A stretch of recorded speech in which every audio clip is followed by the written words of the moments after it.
Right now, the global economy is staring down the barrel of a loaded gun. Just a few weeks ago, there was a global sigh of relief when the US and Iran signed an historic memorandum of understanding. It was supposed to end the war, reopen the critical Strait of Hormuz, and stabilize global energy markets. Instead, just in a matter of a few hours, that peace has completely collapsed.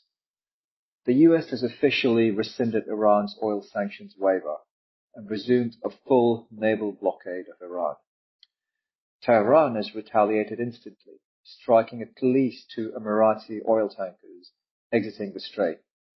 Shipping traffic through the world's most vital energy choke point has plummeted from normal levels down to a staggering 5 to 15%. We are now no longer looking at a shaky peace. We are looking at a direct, high-intensity military escalation that could last for weeks and push oil prices past $110 a barrel. So why has the peace collapsed?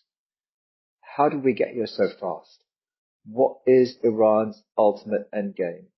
And how far is the Trump administration willing to go to stop them?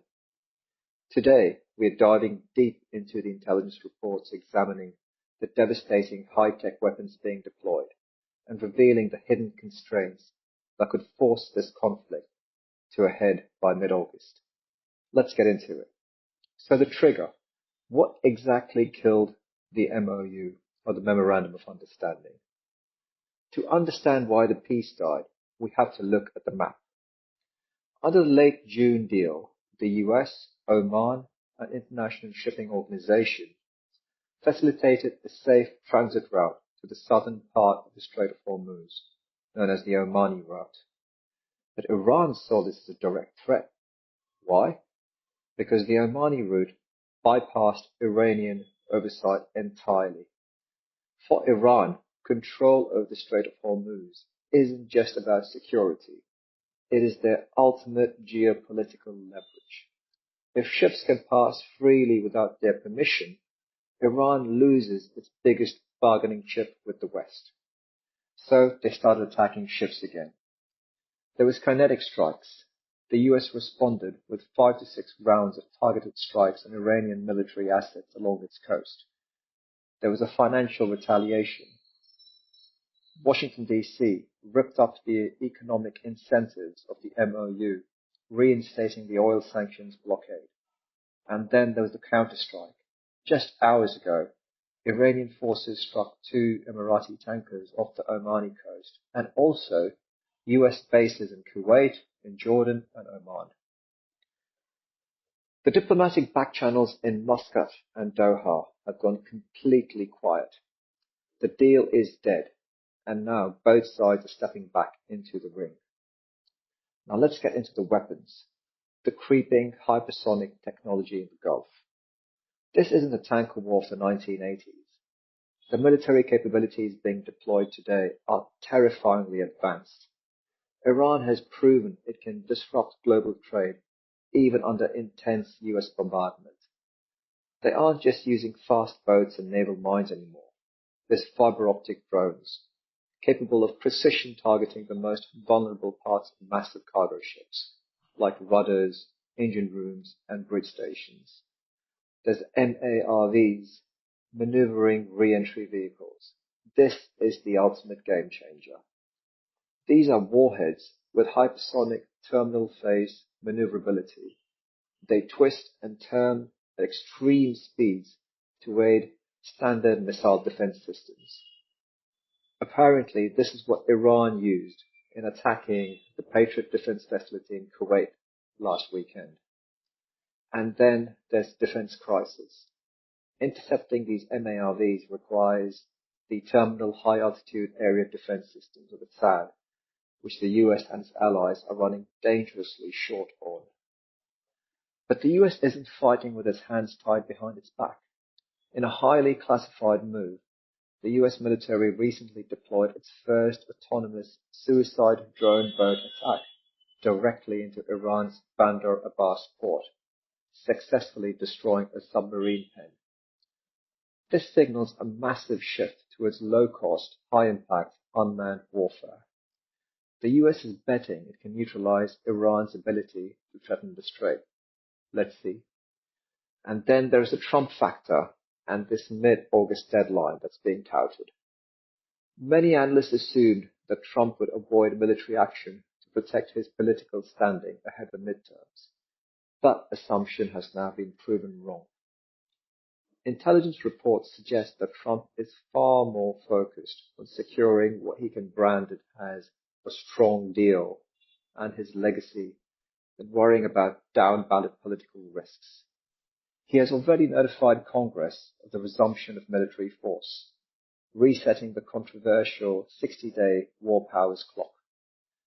But the US military is facing a silent ticking clock of its own: resources. The US is hitting the outer limits of what it can sustain. There's the ammunition problem. The US has heavily depleted its stockpiles of Tomahawk cruise missiles and advanced air defense interceptors like the SM-3, the SM-6, and the Patriots. Then there's the money problem. The Department of Defense is running out of contingency funding.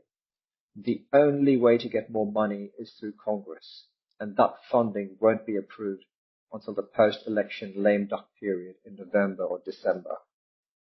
That means the US has a strict window, roughly until mid-August, to execute a high-intensity campaign to force Iran to capitulate before logistical and fiscal constraints start to bite.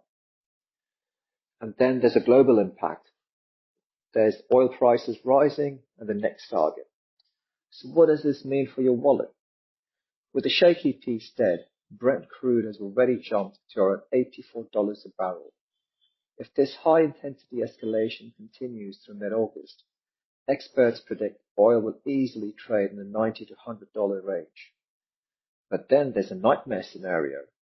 If Iran activates its ally, the Houthis in Yemen, to close the Bab el-Mandeb Strait at the southern end of the Red Sea, it would choke off another 4 million barrels of oil per day.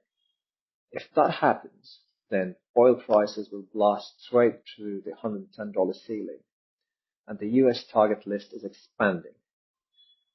During the previous rounds of strikes, the US avoided hitting deeply buried nuclear facilities because they didn't want to use up their limited supply of 30,000-pound uncombusted bombs, known as MOPs.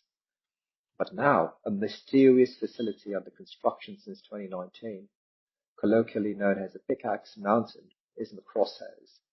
It's buried even deeper than Fordo. If the US delivers a decisive blow to Iran's nuclear capabilities, Pickaxe Mountain and the Isfahan tunnel complexes are prime targets. So, does this mean it's the end of free transits of shipping via the Strait of Hormuz? We are now entering a highly volatile era. The regional dynamics have fundamentally shifted. Smaller Gulf states like Kuwait, Bahrain, and Qatar are tired of being Iran's punching bags whenever the US strikes, and are now conducting their own deniable retaliatory strikes against Iran. But a clean resolution like the MOU is highly unlikely to happen twice. So what's the realistic long-term equilibrium? The US may have to accept some form of divided control of the Strait of Hormuz, with the US Navy providing selective escort protection while conceding that Iran retains permanent physical influence of the gateway. The era of completely free, unchallenged transit through the Persian Gulf might be over for good. The next few weeks leading up to mid-August will determine the future of global trade, energy security, and regional war. So what do you think? Will the US successfully deter Iran? Or are we heading towards an uncontrollable regional escalation? Let me know your thoughts in the comments below. And don't forget to hit that like button, subscribe for more deep dives into global conflicts, and I'll see you in the next one. Thank you.